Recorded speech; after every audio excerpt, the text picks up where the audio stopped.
So hello everyone, welcome you all to this discussion session conducted by EduPortal. So today I'll be talking about fundamentals of rigid footing. Okay, so what I will cover in this video is first what is a rigid footing, how it works, then about its settlement and distribution of soil pressure below the footing, and then a simplified soil structure interaction model that we generally use for design purpose. Okay. And one more thing is that a few days ago, WBPSC AE examination was held, and there a question was asked from this topic. So some of my students had requested me to make a video for that question. So I think this video will be helpful for you guys also. Okay. So let's move on to our discussion. So let's get started.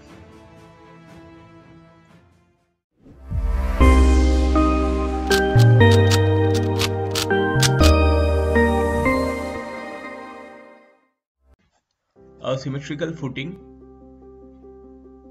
resting on a linear isotropic elastic soil is provided to transfer concentric load from a column, assuming that the footing is perfectly rigid. What will be the distribution of pressure at the footing? Okay, so to solve this question we need to know each and every term very well. Okay, so here we will discuss all the terms and all the fundamentals of rigid footing, and then I think you will be able to answer these questions. Okay, so here the answer given by WBPSC is C. Okay, C means uniform distribution. Okay, now let's move on to the discussion and see what are these important terms. So first of all, rigid footing. What is rigid footing? A rigid footing is assumed infinitely rigid, which means that whole footing will settle as a rigid element. Okay, so this is what infinitely rigid. Okay, so that's what a rigid footing is. It will settle as a rigid element. There will not be any curvature. Okay, so there will not be any curvature and no bending. Okay, so no bending will occur along its length or width, even if it experiences the concentric loading. Okay, so because no bending is there and because it will settle as a rigid element, so settlement of the full foundation occurs uniformly in the ground. So you can see whether it's clay or whether it's sand, the settlement profile is almost same. Okay, that is uniform. Why? Because it is infinitely rigid. So this is the property of rigid footing. Okay, so in the solid mechanics I think you have solved this kind of questions. Okay, both of these are from gate questions where a rigid bar is suspended by 3 rods. I think you have solved these questions. Okay, so this is the rigid bar. Okay, it is suspended by 3 wires. Okay, this is 1 2 3. So you need to determine the tension in the rigid so the tension in the wires. Okay, so for that, because it's rigid, it's after application of load it will be like this. Okay, so that is it will be like this. Okay, so this is del and this is also del. It will not bend like this, so it will not bend like this. Okay, it will be like this only. Okay, so this is what is called rigid bar. Okay, so there will be no bending, so like this. So here a cantilever beam PQR is shown. The segment PQ has flexural rigidity EI, so this is segment PQ, and segment QR is infinite flexural rigidity QR. So this portion is rigid, this portion is not. So because it is rigid, so there will not be any bending in this portion. Okay, but bending will be in this portion because it's not infinitely rigid. Okay, so you know the equation M by I is equal to sigma by Y is equal to E by R. Now, so you can write 1 by R is equal to M by EI. Now infinitely rigid, infinite flexural rigidity, that means EI tends to infinity. Okay, so EI tends to infinity, that means this term becomes 0. Okay, because 1 by infinite is equal to 1 by infinite equal to 0. Okay, so 1 by R equal to 0, that means 0 curvature. 1 by R equal to curvature, that means radius of curvature is infinite. Okay, so that's why it will be straight. Okay, so that's what that's same like rigid foundation. Okay, it acts as a rigid element. Okay, and the footing will settle as a rigid element. So I think why it's rigid, called rigid foundation, I think it's clear now. Okay, so now the distribution of soil pressure under the footing is a function of the soil type, whether it's clay or soil, it depends upon that. So it will be different for different types of soil. So this is number 1. Number 2 is the relative rigidity of the soil and the footing. Okay, and the number 3 is the depth of the foundation at the level of contact. Okay, so the distribution of soil pressure depends upon these 3. Okay, so you can see this. This is load, this is footing, and this is depth of footing, and this is the soil. Okay, now soil behavior. So this is very important.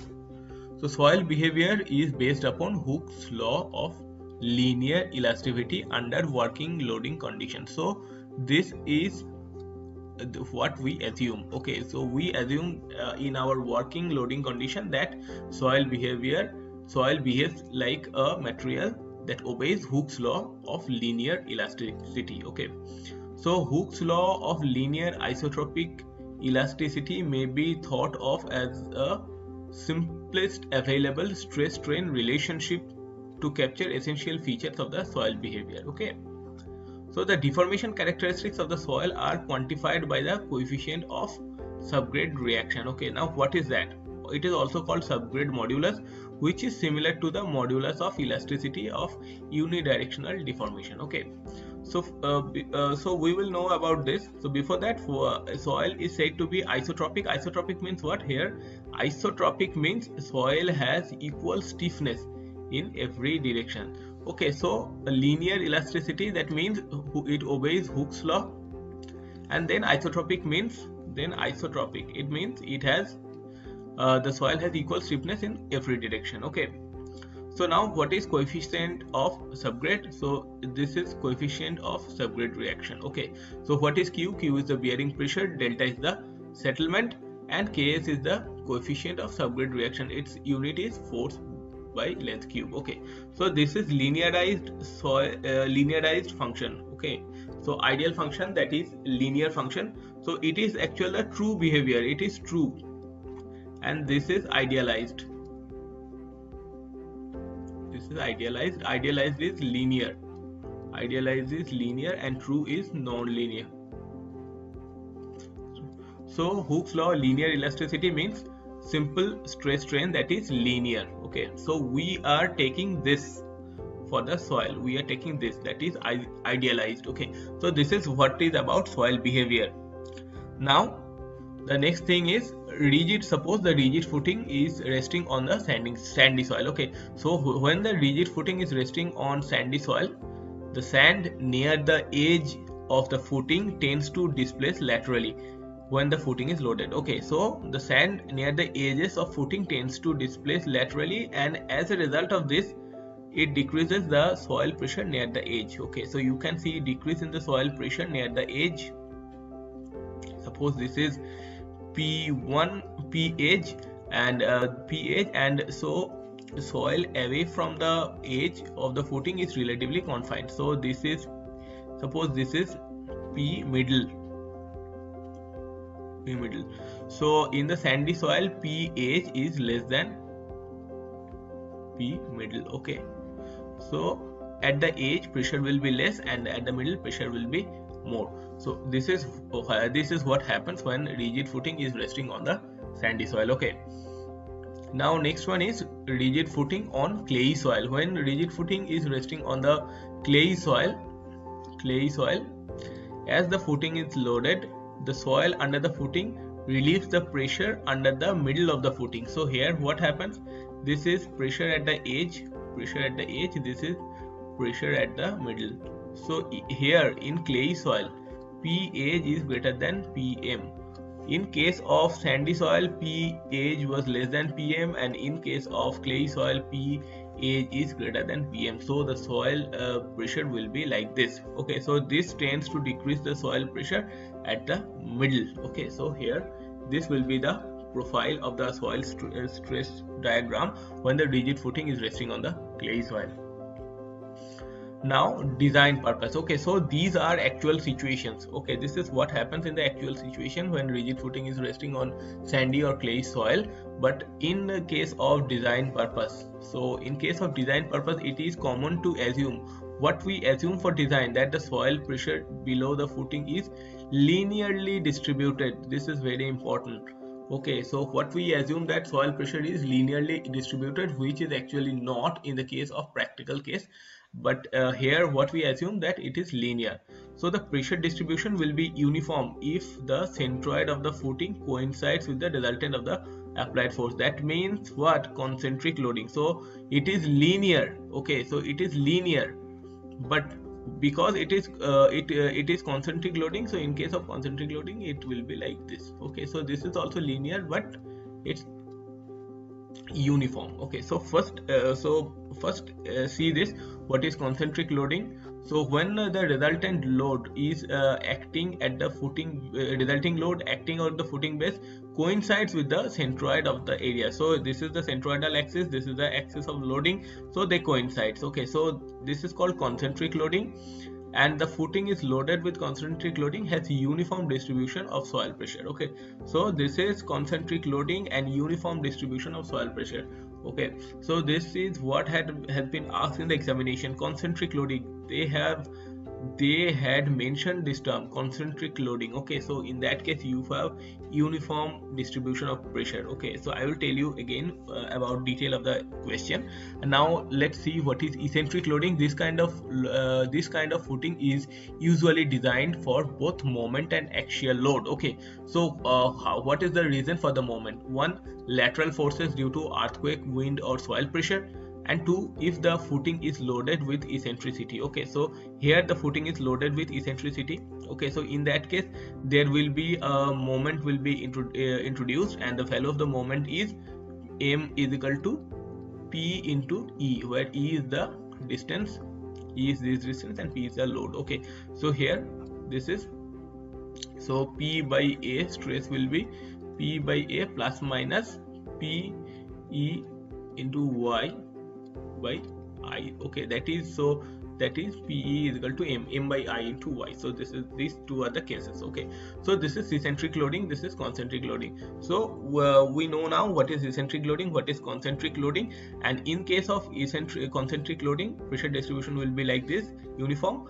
But in case of eccentric loading, pressure distribution will be uniform, but pressure distribution will be linear but not uniform. Okay, so here this is the, in case of cohesionless soil. So in case of cohesionless soil, the pressure at the edge is less than the pressure at the middle. Okay, so in case of cohesive soil, pressure at the edge is more than the pressure at the middle. And in case of design purpose, okay, so the assumed condition is PE is equal to PM. So here pressure at the edge is less than pressure at the middle. Here pressure at the edge is greater than pressure at the middle, and here pressure at the edge is equal to pressure at the middle. So this is uniform distribution, uniform distribution. Okay, now the soil structure interaction model that I had told you in at the start of the video that we will discuss. So the simplest representation of a foundation subgrade is the form of classical Winkler model that we are going to discuss now. Okay, so which replaces the subgrade by a mechanical analogy consisting of a single bed of closely spaced vertical springs acting independently each other. So we will know each of the term here, what is the purpose of vertical spring and how it works independently, and what are the drawbacks of Winkler model. Okay, so let's see. So this is Winkler model, you can see. So here the Winkler model, it is the today most well-known and well-used model for the foundation, and SSI means soil structure interaction analysis by Winkler method. Okay, so in a 2D structure, beam elements on the top of a subgrade attached to spring at each node. Okay, so this is beam element. Okay, it is attached to the spring at each node. The springs are only affecting the structure in vertical direction. Okay, so it's only affecting the structure in the vertical direction, not any other direction. Okay, so because it's so the stiffness matrix for the springs in the Winkler model for nodes with 1 degree of freedom. Okay, so 1 degree of freedom because it's only affecting in the vertical direction, one direction. Okay, so that's why 1 degrees of freedom, that is a DOF is equal to 1 degrees of freedom. Okay, 1 degrees of freedom.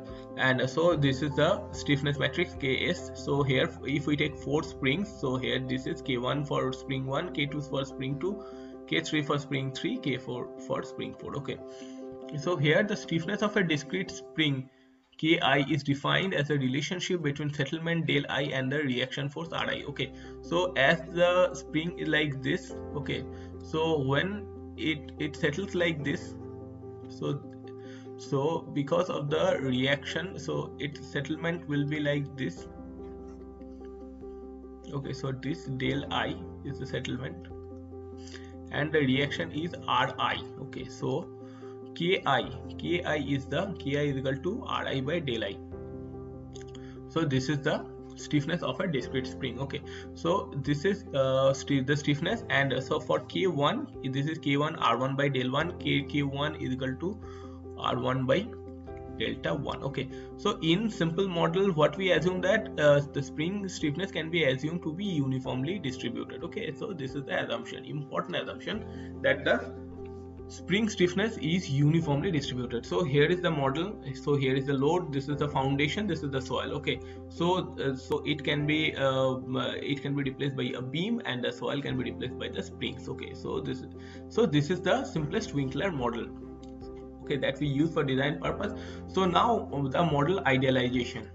So Winkler idealization represents the soil medium as a system of identical but mutually independent, closely spaced, discrete, linearly elastic springs. Okay, so linearly elastic. So what we had assumed the soil we had assumed the soil as linear elastic. So here we are taking the springs as linear elastic. That's why we can replace the soil as the spring. Okay, so according to this idealization, deformation of the foundation due to the applied load confined to the loaded region only. Okay, so you can see here the loaded region is up to this, and deformation is only for these springs only. Okay, not for these springs, not for these springs, not for these springs, but only for this spring. So the deformation is confined to the loaded region only. The springs will not be affected beyond the loaded region. So these springs are not affected, these springs are not affected, but these springs are affected because they are in the loaded region. So this is the model idealization. Now the limitation of this model. So here the limitation is that the shear capacity of the soil is neglected. Okay, so this is the primary deficiency of this Winkler model, that the shear capacity is neglected. Now what happens is that as a result of committing this shear stress, displacement has no spread in the transverse direction. Okay, so what we have seen is that the displacement is only in the vertical direction, it has no spread in the transverse direction, and it is due to the assumption that shear stress is neglected. Okay, so what happens is that therefore displacement discontinuity appears between loaded and unloaded surface. So this is loaded region, this is unloaded region, this is unloaded region, this is unloaded region. Okay, so and this is loaded region. So you can see here in this figure that the springs are affected in the loaded region only, in the unloaded region springs are not affected. Okay, so that's what it's saying, that the displacement discontinuity occurs between loaded and unloaded surface. So here the displacement discontinuity occurs. Okay, so here it has displacement and here it doesn't have any displacement. So displacement discontinuity occurs in this model, but in actual case you can find that no displacement discontinuity, no discontinuity. so no discontinuity is there, no discontinuity. So displacement in actual real life, the displacement is continuous, but in model the displacement is discontinuous between the loaded and unloaded surface. So this is the limitation or drawback of the Winkler model. Okay, so now we will see the question again, and we will discuss about the question. So the question is a symmetrical footing resting on linear isotropic elastic soil. Now you know about linear isotropic elastic soil, and linear elastic means it's obeying Hooke's law. Obeying Hooke's law. Okay, and isotropic soil means it has equal stiffness in every direction. Equal stiffness in every direction. Okay, so that's a linear isotropic elastic soil. It's over. Now it has to transfer a concentric load. We have studied about the concentric load coming from a column where the axis of the load coincides with the centroidal axis of the area. Okay, so this is the load is concentric, and as a result of concentric loading, what happens is that the pressure distribution or soil pressure distribution is uniform. And assume that footing is perfectly rigid. So we have studied what does it mean. Perfectly rigid means it will settle as a rigid element. So what will be the pressure distribution? Okay, so it has not said about whether the soil is clayey soil. No, it hasn't said about this. Well, is it sandy soil?